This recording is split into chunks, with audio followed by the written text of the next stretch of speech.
സിനിമയിലേക്ക് മടങ്ങുന്നു. അതിന് മുമ്പ് തന്നെ നവ്യ ചാനലുകളിൽ റിയാലിറ്റി ഷോകളിൽ പ്രത്യക്ഷപ്പെടുന്നു. ഒരുപക്ഷെ നവ്യ വീണ്ടും തിരിച്ചൊരു യൂട്ടേൺ അടിക്കുകയായിരുന്നു. സന്തോഷം തോന്നിയോ വീണ്ടും ഒരു? അല്ല, അപ്പം അങ്ങനെ കൂടുതലായിട്ടൊന്നും അതിനെപ്പറ്റി ചിന്തിച്ചില്ല. കാരണം എങ്ങനെയാണത് സന്തോഷോട് ചർച്ച ചെയ്തു. സന്തോഷേട്ടനാണ് അത് ചെയ്തോളാൻ പറഞ്ഞത്. കാരണം അന്ന് മോന് 6 മാസം ആയിട്ടില്ല, 5 മാസം കഴിഞ്ഞിട്ടേ ഉള്ളൂ മോനുണ്ടായി. അപ്പം ഈ മോനെയും കൊണ്ട് വന്ന് ഈ കൊച്ചു കുഞ്ഞിനെയും കൊണ്ട് എങ്ങനെ ഒരു ലൊക്കേഷനിലേക്ക് അല്ലെങ്കിൽ അത് എല്ലാവർക്കും ബുദ്ധിമുട്ടാണ്. എനിക്ക് മാത്രമല്ല, കുഞ്ഞിന് മാത്രമല്ല, അവിടെ വരുന്ന ആൾക്കാർക്കൊക്കെ ബുദ്ധിമുട്ടാണ്. കാരണം കുഞ്ഞ് കരഞ്ഞാൽ പിന്നെ എനിക്ക് അതിന് പാല് കൊടുക്കണം. കൊച്ചു കുഞ്ഞ് അവന് പാല് കൊടുത്തുകൊണ്ടിരിക്കുന്ന പ്രായമാണ്. പാല് കൊടുക്കാൻ പോകണം. അതിനിടയിൽ ഒന്ന് ആലോചിച്ച് നോക്കാം. അപ്പം സന്തോഷനോട് പറയുന്നത് വെച്ചാൽ, ഓ പൊന്നെ, കുറച്ച് സ്വസ്ഥതയോടെ ഇരിക്കാൻ വേണ്ടി ഞാൻ നവ്യനെ ഈ പരിപാടിക്ക് വിട്ടിരിക്കുക. ശരിയായിരിക്കും, ചിലപ്പം ശരിയായിരിക്കുമല്ലേ? ചിലപ്പോൾ ശരിയായിരിക്കും, അറിയാം. ശരിയാണ്. ബ്രിട്ടാസേട്ടനോട് പറഞ്ഞെങ്കിൽ ശരിയായിരിക്കും. എന്നോട് കൃത്യമായി പറഞ്ഞു, ഓ എൻ്റെ അമ്മ വലിയ ആശ്വാസമായിരിക്കണം, എത്രയാ സഹിക്കുക. ചേട്ടൻ ഇങ്ങനെ ഇടയ്ക്കിടയ്ക്ക് ആശ്വാസം തോന്നിക്കാൻ ഇങ്ങനെ തോന്നിയാൽ മതിയായിരുന്നു. സന്തോഷേട്ടനല്ലേ?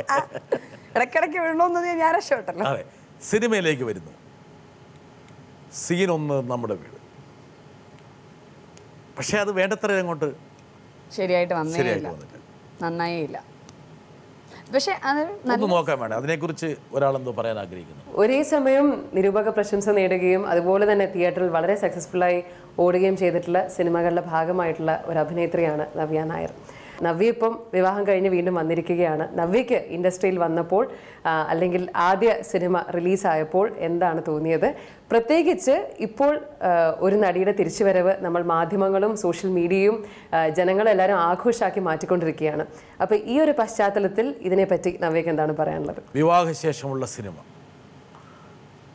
അങ്ങനെ തിരിച്ചു വരുമ്പോൾ പഴയ ഒരു പ്രതാപത്തിലേക്ക് പ്രവേശിക്കാൻ ചിലപ്പോൾ ചില തടസ്സങ്ങളുണ്ടോ?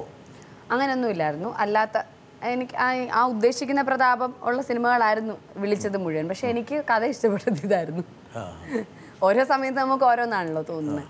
അപ്പൊ എനിക്ക് ബുദ്ധിമോശം നമുക്ക് തോന്നും. അതെ അതെ, അല്ല ബുദ്ധിമോശമാണെന്ന് എനിക്ക് ഇപ്പോഴും അതിനകത്ത് ഒരു അഭിപ്രായമില്ല. പക്ഷെ അതൊരു ഭാഗ്യദോഷം എന്ന് കുറച്ച് പറയാം. ബുദ്ധിമോശമല്ല, കാരണം അതൊരു അല്ല, കാരണം അതൊരു ഓടാൻ സാധ്യതയുള്ള സിനിമയാണെന്നാണ് എനിക്കിപ്പോഴും. കാരണം അതൊരു സാധാരണക്കാർക്ക് ഇഷ്ടപ്പെടുന്ന, സാധാരണ ജനങ്ങൾ, ഇപ്പോൾ ഇവരൊക്കെ സാധാരണക്കാരല്ല എന്നല്ല, പക്ഷെ ഇവരൊക്കെ വേറൊരു ടൈപ്പ് ഓഫ് സിനിമകൾ ഇഷ്ടപ്പെടുന്നവരെ, കുടുംബം, ഫാമിലി ആയിട്ടുള്ള ഓഡിയൻസിന് ഇഷ്ടപ്പെടുന്നത്. അപ്പോൾ എനിക്ക് കല്യാണം കഴിഞ്ഞതിന് ശേഷം അങ്ങനൊരു ഫാമിലി പോർട്രേ ചെയ്യുന്നൊരു സിനിമ കേട്ടപ്പോഴാണ് കൂടുതൽ ഇഷ്ടപ്പെട്ടത്.